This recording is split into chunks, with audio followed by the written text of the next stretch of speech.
नमस्कार, आप सभी को मेरा नमस्कार। मैं डॉक्टर शैलजा और हम बात करेंगे आज वर्ल्ड मेंटल हेल्थ डे के बारे में, विश्व मानसिक स्वास्थ्य दिवस के बारे में।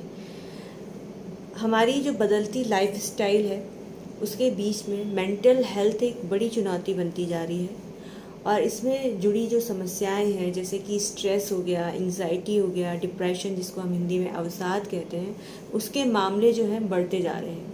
और अभी भी लोग मेंटल हेल्थ को लेके मतलब गंभीर नहीं है या कि इस समस्या को गंभीरता से नहीं लेते हैं। इस बारे में बात करने में भी हिचकिचाते हैं और इस हिचकिचाहट को दूर करने के लिए, लोगों को जागरूक करने के लिए 10 अक्टूबर के दिन वर्ल्ड मेंटल हेल्थ डे, विश्व मानसिक स्वास्थ्य दिवस मनाया जाता है। लोगों को जागरूक करने के लिए इस दिन जो है कई प्रोग्राम्स किए जाते हैं, कई प्रकार की रैलियां की जाती हैं जिससे कि लोगों को इसके बारे में जागरूकता हो सके। क्योंकि लोग जो है मेंटल हेल्थ को काफ़ी हद तक नेगलेक्ट करते हैं।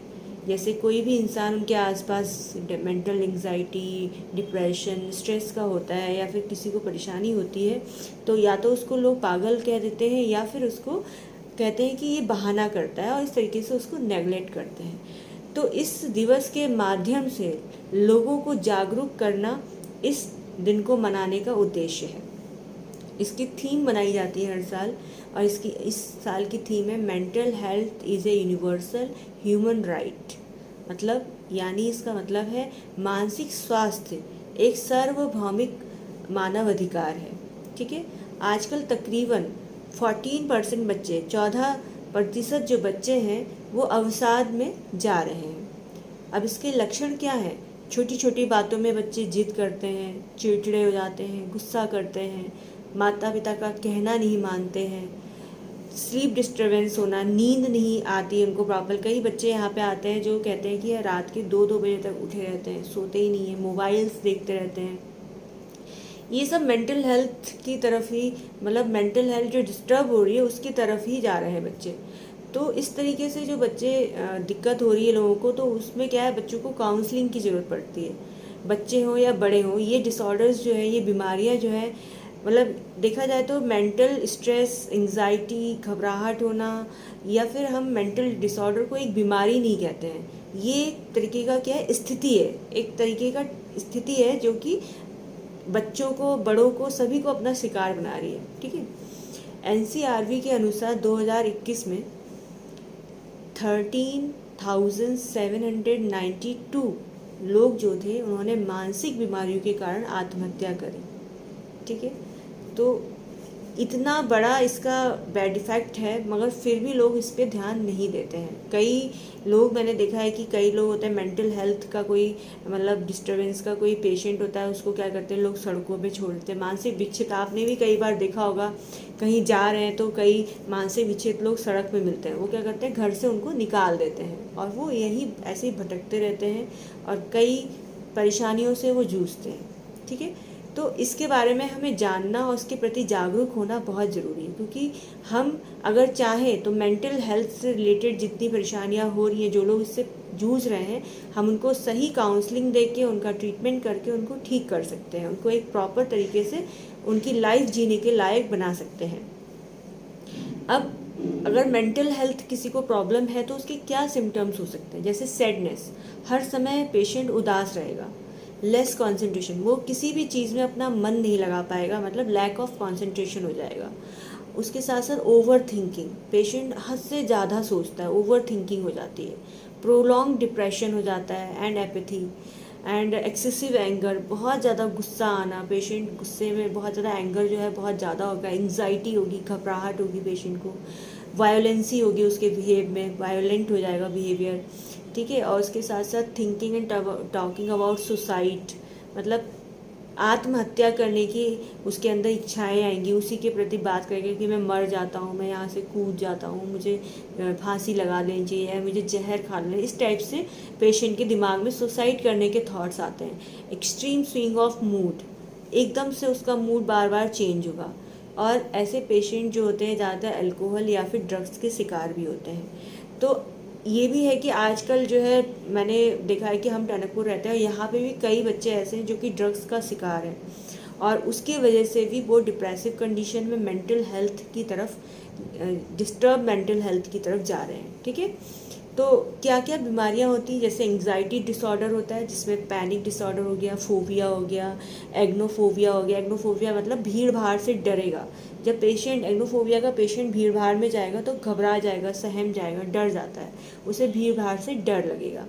मूड डिसऑर्डर्स हो गए, जैसे मेजर प्रॉब्लम डिप्रेशन हो गया, बाइपोलर डिसऑर्डर हो गया, इस तरीके से सिजोफ्रेनिया हो गया। इस टाइप की मेंटल हेल्थ जो होती है पेशेंट को हो जाती है अगर मानसिक रूप से पेशेंट डिस्टर्ब होता है। तो आपको कैसे, मतलब बचना कैसे इन चीज़ों से, आप लोग अपने आप को कैसे बचा सकते हैं मेंटल प्रॉब्लम से। जैसे आपको क्या करना है, आपकी एक तो लाइफ जो है वो एक्टिव होनी चाहिए, आप अपनी लाइफ में एक्टिव हो, सेडेंट्री लाइफ नहीं होनी चाहिए। एक्सेसिव मतलब बहुत ज़्यादा ड्रग्स, अल्कोहल अगर जो लोग ले रहे हैं उनमें भी दिक्कतें होती हैं। सबसे पहला आपका स्टेप होना चाहिए पेशेंट का अल्कोहल और ड्रग्स को छुड़वाना। ठीक है, तो उसका मेंटल स्टेटस अपने आप नॉर्मल होता जाएगा। इसके साथ साथ तनाव से आप दूर रहें, योगा करें, एक्सरसाइज करें, हेल्दी डाइट लें, है ना। आपकी हॉबी जो है अच्छी, जैसे कोई सिंगिंग है, डांसिंग, इस टाइप की अगर हॉबी है तो आप उसको करें। पॉजिटिव थिंकिंग रखें, पॉजिटिव सोच रखें, है ना। इस तरीके की चीज़ें करनी चाहिए। लोगों के साथ बैठें, बोलें, अकेले ना रहें। अकेले जितना रहेंगे आप डिप्रेसिव कंडीशन की तरफ जाते रहेंगे। ठीक है, लोगों के साथ बैठें, बोलें। इसके साथ साथ जो है बच्चे अगर डिप्रेसिव कंडीशन में जा रहे हैं तो आपको क्या करना है, एक तो बच्चों के साथ टाइम एक्सपेंड करना है। ठीक है, बच्चों को टाइम एक्सपेंड करना है बच्चों के साथ। दूसरा, बच्चों को स्मार्टफोन से दूर रखना है। आउटडोर गेम्स बच्चों के साथ खेलने, बच्चों के साथ समय बिताएं, उनके साथ खेलें। डेली जो है बच्चों की काउंसलिंग करें। बच्चों के साथ बैठ के दिन में एक बार खाना ज़रूर खाएं, सभी लोग साथ में, फैमिली मेम्बर्स जो होते हैं वो एक साथ बैठ के खाना खाएं। दूसरी बात, जब बच्चा आपका सोने जा रहा है तो उसके एक आधे घंटे पहले मोबाइल से उसको दूर कर दें। मतलब ये नहीं कि मोबाइल देख रहा है, सोते सोते भी बच्चा मोबाइल ही देख रहा है, ऐसा नहीं होना चाहिए। अगर आप बच्चे को सुला रहे हैं तो उसके हाथ से मोबाइल हटा दें 1-1.5 घंटे पहले। ठीक है, जितना हो सके कम मोबाइल देखने दें और बच्चों के साथ बातचीत करें, कम्युनिकेशन मेंटेन करें। बच्चा स्कूल से आ रहा है तो उससे पूछें कि आज उसकी दिनचर्या कैसी रही। बिकॉज क्या है, बच्चे डिप्रेशन में कब जाते हैं, जैसे बच्चे अगर स्कूल में कोई ऐसा बच्चा है जो उसको, साथ वाले बच्चे अगर उसको परेशान कर रहे हैं लॉन्ग टाइम से, अगर बच्चे के बिहेव में कोई भी चेंजेस आ रहे हैं, आपका बच्चा घर आके एकदम से कमरे में अकेला जाके बैठ जा रहा है, आपसे बातचीत कम कर दे रहा है, उदास रह रहा है, एकदम से लेटा है, अंधेरे कमरे में ही सोया रहता है, बच्चा कम बोल रहा है, कम एक्टिव है, खाना कम खा रहा है, उदासीन व्यवहार हो रहा है उसका, तो तुरंत नोटिस करें उस चीज़ को ध्यान दें कि कहीं बच्चा आपका डिप्रेसिव कंडीशन में तो नहीं जा रहा है, कोई मेंटल डिसऑर्डर तो नहीं हो रहा है उसको। इस चीज़ पे ध्यान दें और उसकी काउंसलिंग करें, हो सके तो बच्चे को साइकोथेरेपी कराएं। ठीक है, तो ये चीज़ें आपको मतलब देखनी है। दूसरी बात, जो यंगस्टर्स हैं, जो बच्चे बड़े हो रहे हैं 11, 12 या 10th के, तो उन पे भी ध्यान दें क्योंकि वो बच्चे ड्रग्स की तरफ बहुत ज़्यादा खींच रहे हैं आजकल। तो ध्यान दें कि बच्चा का फ्रेंड सर्किल कैसा है, बच्चा जो आपके दोस्तों के साथ रह रहा है, अपने दोस्तों के साथ, वो किस टाइप के हैं, उनका फ्रेंड सर्किल कैसा है, इस चीज़ पे ध्यान दें। बच्चे को स्कूल में कोई परेशानी तो नहीं है, कोई और तंग तो नहीं कर रहा है, ये चीज़ें नोटिस करें। बच्चे से रोज़ बात करें, उसके बारे में जानने की कोशिश करें।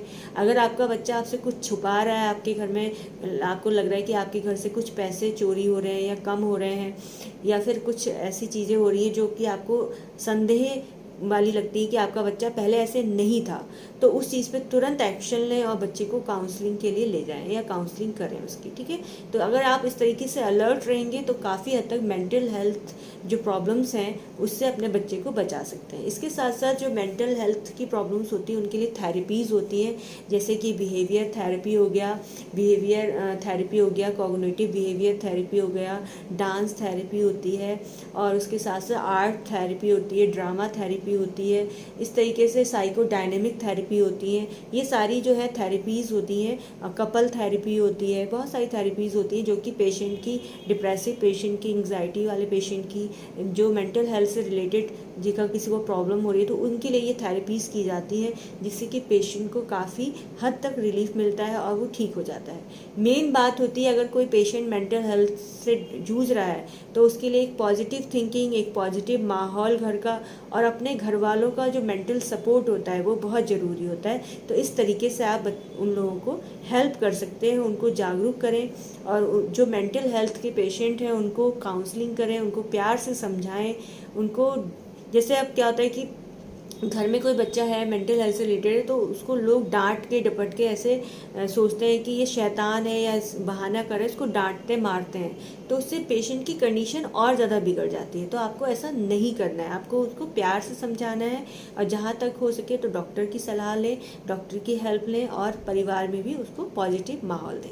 Thank you so much. आज के लिए इतना ही। नेक्स्ट वीडियो में नेक्स्ट डिजीज़ के बारे में बात करेंगे।